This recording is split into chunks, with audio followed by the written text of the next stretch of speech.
A door is not just wood and hinges, it is a threshold, a boundary between what you know and what you have yet to discover.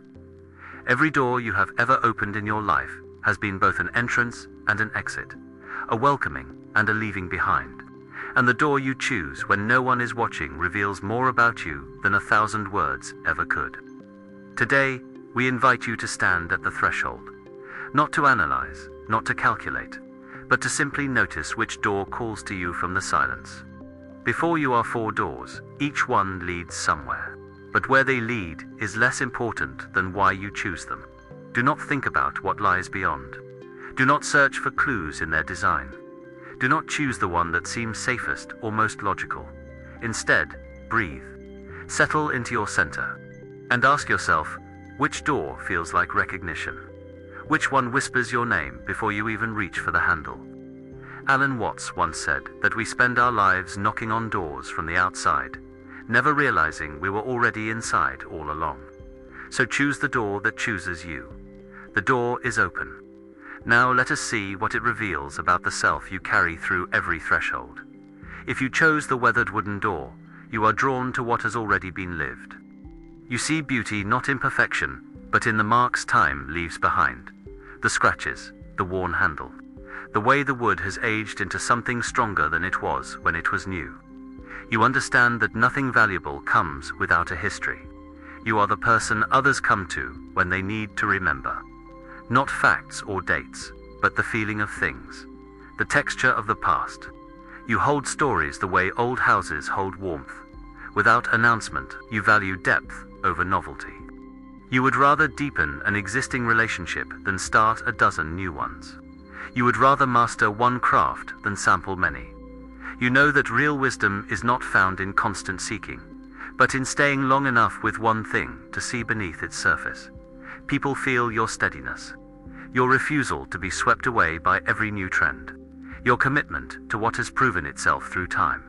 But the weathered door also carries a trap.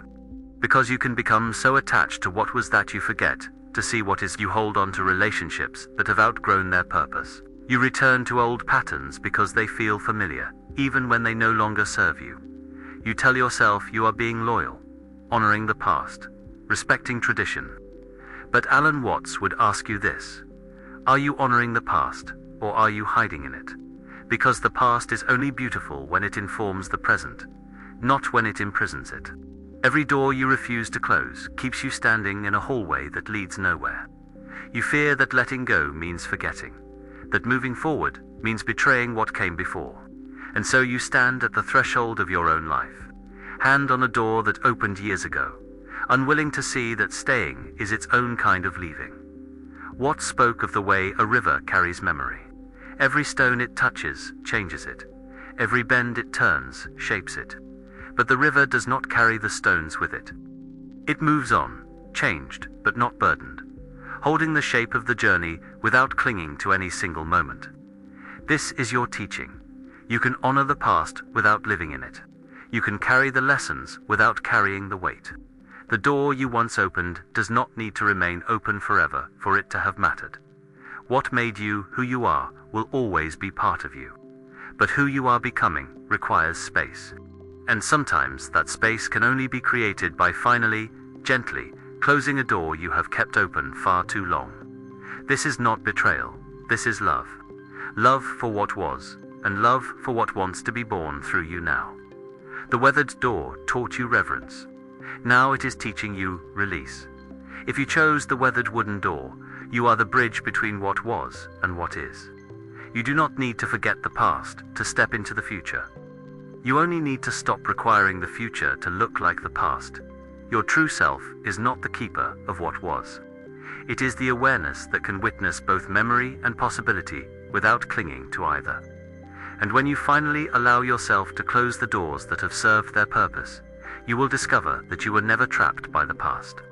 You were only standing at its threshold, afraid to trust that something new could be just as sacred. If the glass door called to you, you need to see before you enter. You are not reckless, you are not impulsive, you do not leap into the unknown simply for the thrill of it.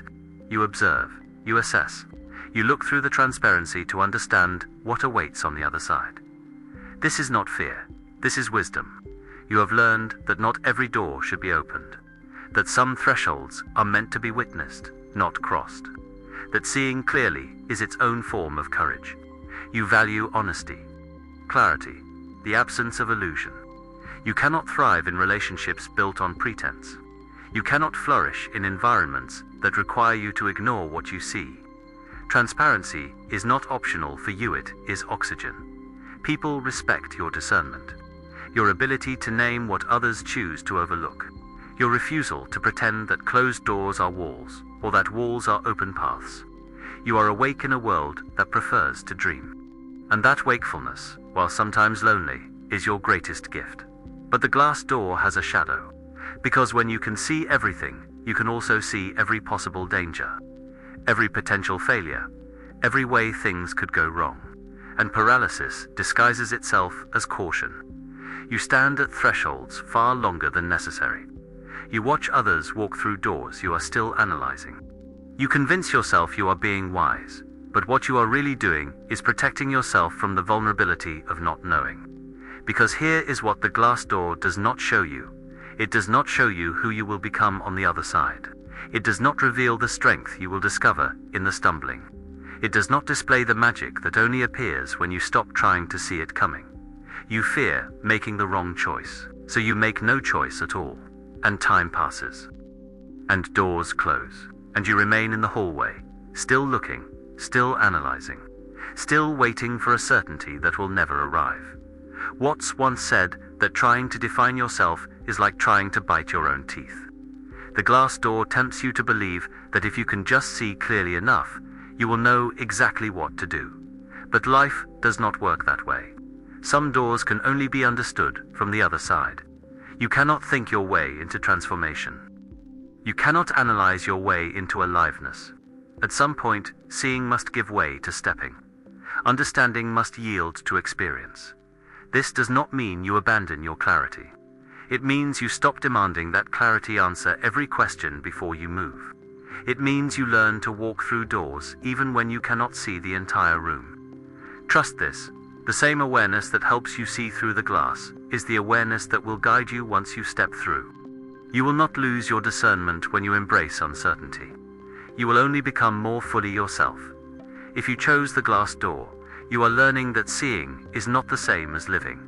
You do not need perfect vision to take the next step. You only need to trust that the clarity you carry will be enough, even in rooms you cannot see from the outside. Your true self is not the one who sees everything. It is the one who sees clearly and steps forward anyway.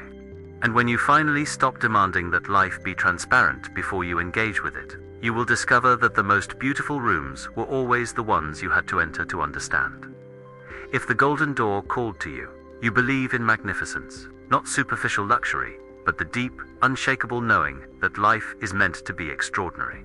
That you are not here to settle, not here to dim your light, not here to apologize for wanting beauty, abundance, and experiences that take your breath away. You are drawn to what shines, what stands out, what refuses to blend into the background.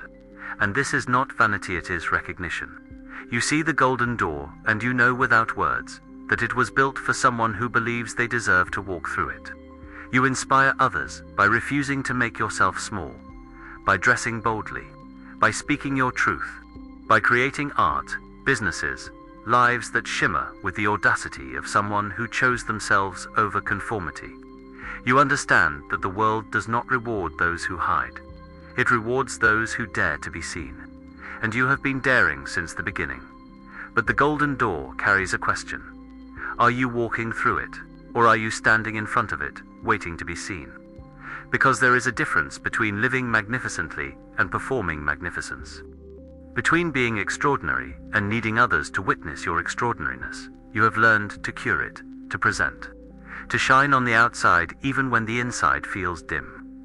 The golden door becomes a mask, and you forget that the door was always meant to be opened, not admired. You fear ordinariness more than failure. You fear invisibility more than pain. And so you pour your energy into the surface, into the image, into the golden exterior, while the rooms inside remain unexplored. Watts would ask you this: Who are you when no one is watching? When there is no audience to applaud? When the door closes behind you and it is just you, alone, with the self you have been too busy projecting to actually meet? Watts once said, "Trying to define yourself is like trying to bite your own teeth." The golden door is beautiful, but it is still just a door. And what lies beyond it is not your image, not your reputation, not the story others tell about you. What lies beyond it is the raw, unfiltered, unperformed version of yourself that does not need to be golden to be whole. You are learning this now, that magnificence is not something you wear, it is something you are. And the moment you stop trying to prove it, it becomes undeniable. Let the door be golden. Let your life be beautiful. But do not confuse the shimmer with the substance. Do not trade the depth of who you are for the applause of those who only see surfaces. Walk through the golden door, but walk through it for you. Not for the validation, not for the story. For the simple, quiet truth that you chose a life that feels true. Even if no one ever knows you chose it. If you chose the golden door, you are here to shine. But not in the way you thought. You do not need to prove your worth through spectacle. You only need to stop hiding the parts of you that do not shimmer. Your true self is not the golden exterior. It is the light that makes the gold worth noticing in the first place. And when you finally stop performing magnificence and start living it, you will realize that you were never asking for permission. You were only waiting for yourself to believe you did not need it. If the barely visible door called to you, you are drawn to what others overlook. You do not trust the obvious. You do not believe that the loudest voice speaks the truest words. You have learned that the most important things are often the ones no one is pointing at. You see the door that blends into the wall, the entrance that requires attention to notice, and you are drawn to it precisely because most people walk past it without ever knowing it was there. This is who you are, the seeker of hidden rooms. The listener for the quiet voice beneath the noise. The one who finds beauty in shadows, truth in silence, and meaning in spaces everyone else calls empty. You do not need the world to understand you. You do not need validation for your discoveries. You are content to explore the margins, to walk the paths that are not on any map, to know things that cannot be explained to those who were not there. But the barely visible door has a cost, because when you spend your life seeking what is hidden, you can become hidden yourself. You blend in so well that even you forget where you end and the wall begins. You tell yourself you are protecting something sacred by keeping it quiet. But what you are really doing is protecting yourself from being seen, from being known, from the vulnerability of standing in full light and allowing others to witness who you truly are. You fear that if you become too visible, you will lose access to the hidden rooms. That to be loud is to be shallow. That to be seen is to be sold. And so you remain in the margins, comfortable in the shadows, convinced that your invisibility is a choice when it has become a cage. The door you chose reflects the life you live, present but not noticed, there but not claimed, existing in the in-between, never fully arriving anywhere. Watts once said that the menu is not the meal. You have spent so long studying the hidden doors that you have forgotten to walk through them. You have become so skilled at noticing what others miss that you have missed your own life unfolding. The barely visible door is not meant to keep you hidden. It is meant to teach you that the most profound things do not announce themselves. But once you find them, once you open them, you are meant to enter. You do not have to choose between depth and visibility. You do not have to remain in the shadows to prove your wisdom. The hidden rooms need someone to discover them, but they also need someone to bring what is found there back into the light. This is your task now, to stop hiding behind your seeking, to stop using the search as an excuse to never arrive, to finally, courageously, step through the door you have been standing in front of for so long. If you chose the barely visible door, you were the finder of what was never lost, only overlooked. You do not need to remain hidden to stay sacred. You only need to trust that what you have found in the margins is valuable enough to bring into the world. Your true self is not the shadow. It is the light that reveals the shadow's shape.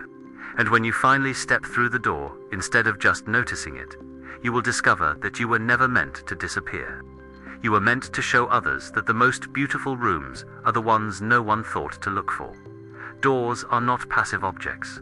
They are invitations, boundaries, mirrors. Carl Jung would tell you that the door you chose reflects the threshold you are standing at in your own psyche. The weathered door, calling to those who are learning to release the past. The glass door, attracting those who are learning to trust despite seeing. The golden door, drawing those who are learning the difference between shine and substance. The hidden door, pulling those who are ready to stop seeking and start finding. But Alan Watts would add this: the door you chose is not you. It is simply the current shape of your relationship with the unknown. You are not the weathered wood or the clear glass, not the golden ornament or the hidden entrance. You are the one who stands before all doors, the awareness that can choose to enter or walk away, the consciousness that existed before the first door and will remain after the last one closes. The test was never about which door you picked. It was about recognizing that you are not defined by thresholds. You are the one who crosses them. So what now? Perhaps you see yourself in the door you chose. Perhaps you see yourself in the door you almost chose but didn't. Perhaps you see yourself in all of them, or none of them, because you are learning that you cannot be contained by a single image. All of this is true. All of this is right, because you are not here to find a fixed identity. You are here to notice the patterns, to see where you linger and where you leap, to understand the doors you keep opening and the ones you keep walking past. Today, you chose one door. Tomorrow, you may choose another. This does not mean you are confused. It means you are alive. It means you are evolving. And evolution, as Watts would remind you, is not a mistake. It is the entire point. So do not cling to the door. Do not make it your new label. Let it show you something, and then let it go. Because you are not the weathered door, not the glass, not the gold, not the hidden. You are the space in which all doors appear. The awareness that can walk through any of them without ever being confined by what lies beyond. And that awareness, that open, infinite presence, is the only door you ever needed to find. Alan Watts once said, "The meaning of life is just to be alive." It is so plain, and so obvious, and so simple. And yet, everybody rushes around in a great panic, as if it were necessary to achieve something beyond themselves. Today, you stood before 4 doors. And in choosing one, you learned something about the thresholds you are drawn to, the boundaries you respect, the entrances you fear. But the door was never the destination. It was only ever a passageway. And you, dear soul, are not the one passing through. You are the awareness in which all passage happens. So walk through your doors. Open them, close them, stand at their thresholds. But never forget, you are not the room you enter. You are the light that makes every room visible. And that light cannot be confined by any door, no matter how weathered, transparent, golden, or hidden it may be. If this reflection opened a door in you, if you saw yourself in the threshold you chose, share it in the comments below. Not to explain, not to justify, but to witness and be witnessed by others who are also learning to see themselves clearly. Every comment is an opening. Every share is an invitation. And together, we create a space where doors are not barriers, they are beginnings. There are more reflections waiting, more symbols, more invitations to remember that you are not who you thought you were, but something far more vast. Stay, not because you must, but because something in you recognizes this as home. And until we meet again, remember, you are not the door. You are the one who opens it. And that has always been enough. See you at the next threshold.